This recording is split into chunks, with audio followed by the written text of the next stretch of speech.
Unit 9, Day 4 notes. Today we're going to discuss finding the area of regular polygons and circles.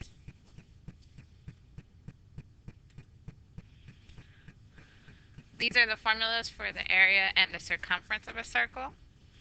The circumference is the same thing as perimeter, but in regards to a circle. So it's the distance around the circle. The formula for circumference traditionally is known as C equals 2 pi r, but where r is the radius, sometimes you might see the circumference formula as pi times d, which stands for diameter. Because if I were to stretch the radius out on both sides of your circle, you would have your diameter. And the diameter is equal to 2 times the radius. So that's why circumference can be found by taking pi times the diameter. And then the area is pi r squared, traditionally. Things to know about circles is that every circle will have a center. So the center would be here. And from the distance from the center to the side or to the edge of the circle is your radius. So the radius must go from the center to the edge. The diameter must go through the center but connect edge to edge. So keep that in mind on your vocabulary if you might have forgotten about the difference between the radius and the diameter. Again, I repeat, the radius starts at the center and finishes on the edge of the circle. However, the diameter goes from edge to edge, but it must go through the center.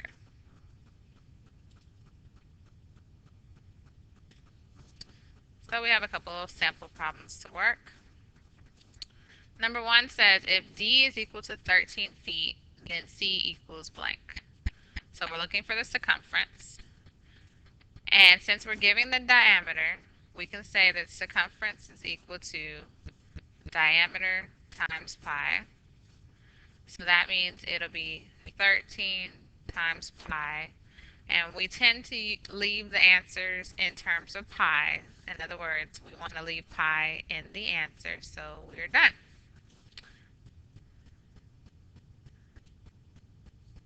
So our answer for the circumference would be 13 pi feet.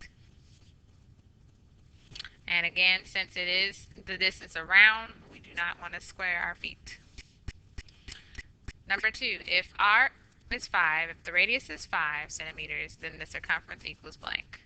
So for this circumference formula, we want to use the 2 pi r. So that means it'll be 2 pi 5, which would end up being 10 pi centimeters is the circumference.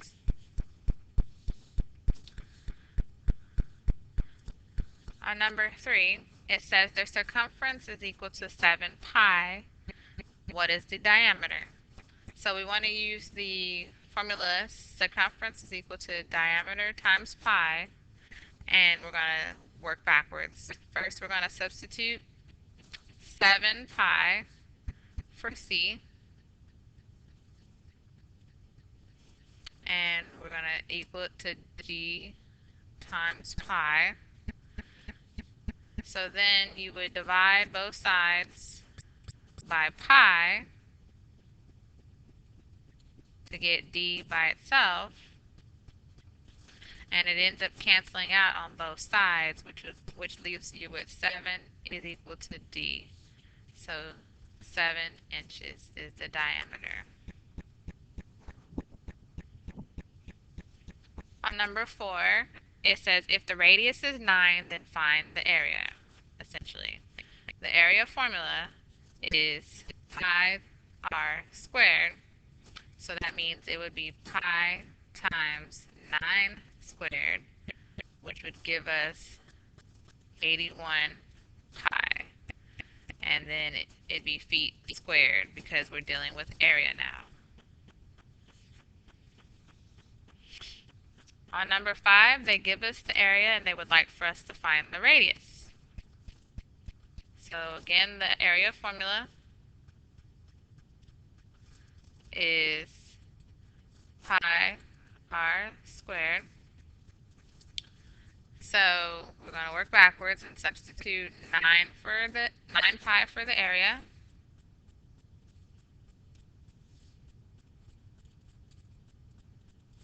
And it still equals pi r squared. We're going to divide pi on both sides,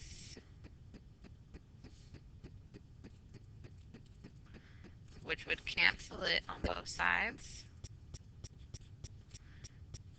and leave you with 9 is equal to radius squared.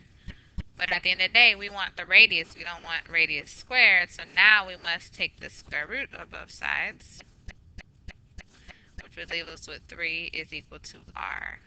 So the radius is 3 meters.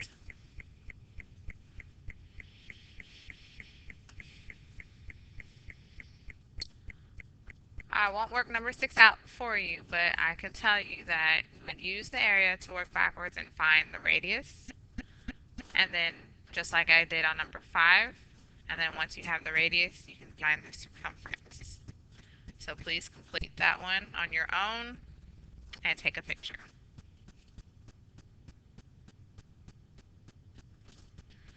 Now we're going to get into finding the area of regular polygons. Just a recap from day 1, a regular polygon is a shape where all sides and angles are congruent. If you have a regular polygon, you would use the formula A is equal to A times P divided by 2. And where A stands for apothem, the apothem will be from the center of the figure. Every figure, again, will have a center. So the apothem must come from the center of the figure and be perpendicular with the edge. And it also must bisect the edge. So if it doesn't bisect the edge and it doesn't come from the center, it's not the apothem. The capital P in the formula stands for the perimeter of the figure, and perimeter just simply means out of all the sides. In some other resources, it'll say the formula is 1/2 apothem times perimeter, but that's the same thing. So it doesn't matter which one you choose, the purple or the red one, you'll still wind up with the same answer. So let's practice using this formula. So on number 7, our apothem is 7. Our perimeter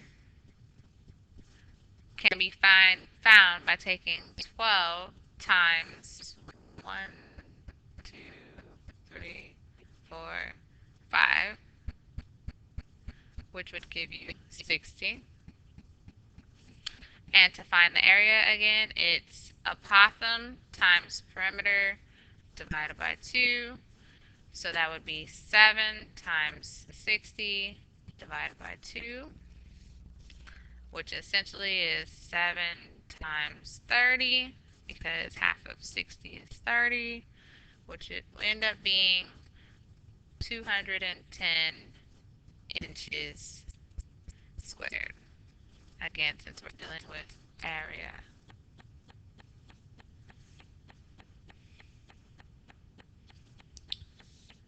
Now, to find for this figure at number 8, the apothem is 17.3. To find the perimeter, we're going to take 20 times 1, 2, 3, 4, 5, 6, which would give us 120. And to find the area, it's apothem times perimeter divided by 2. So that would be 17.3 times 120 divided by 2, which essentially is 17.3 times 60, because that's half of 120. And it's time to grab a handy dandy calculator.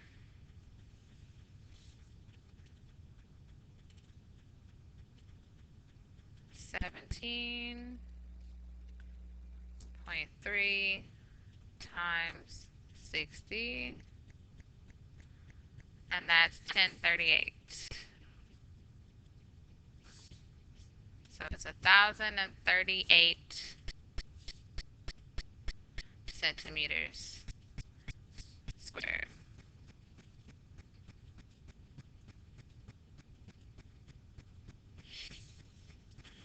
All right, on number 9, we're not given the apothem, so we have to find it.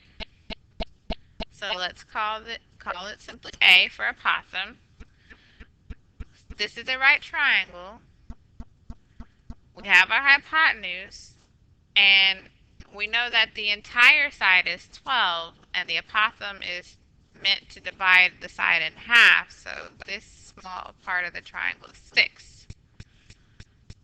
So we have A and C for Pythagoras theorem. So to find B, we would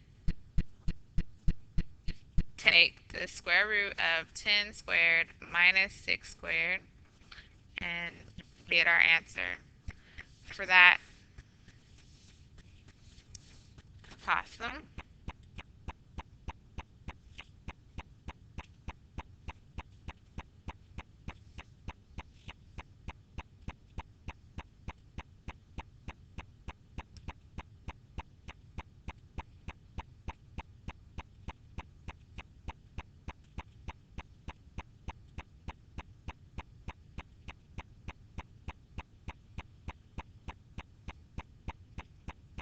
And you get 8.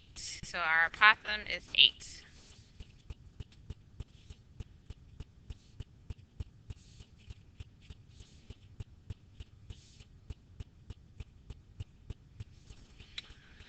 All right, to find the perimeter, we're going to take 12 times 1, 2, 3, 4, 5, 6, 7, 8,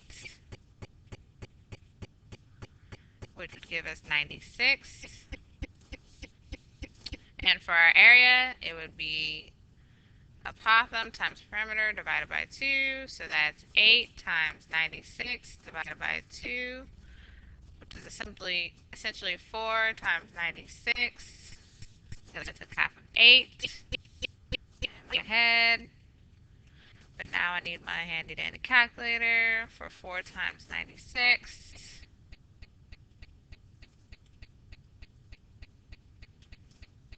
384.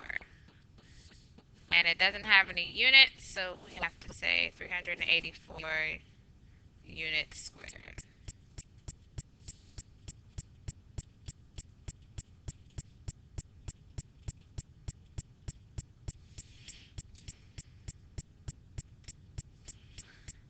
And lastly, it says the area of a regular hexagon is 200 feet squared.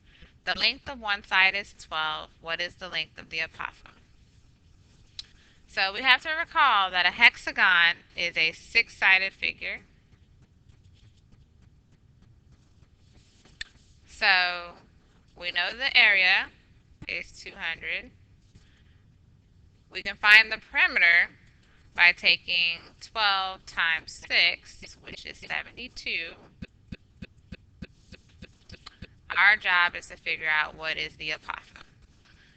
So the area formula, again, is A is equal to apothem times perimeter divided by 2. So we're going to substitute the area and the perimeter that we do know in their respective places.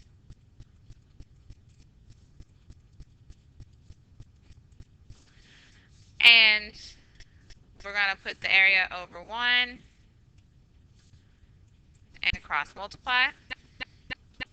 In the process of cross multiplying, you would have 72a is equal to 400, and then divide both sides by 72 to get your apothem alone.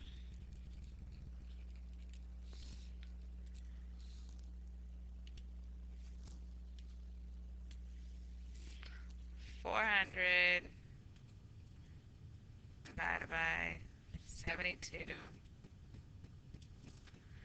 is roughly 5.56.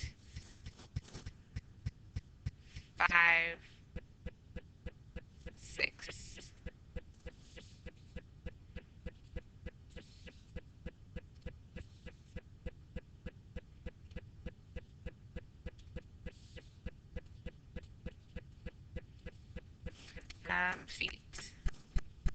And this concludes your notes for today.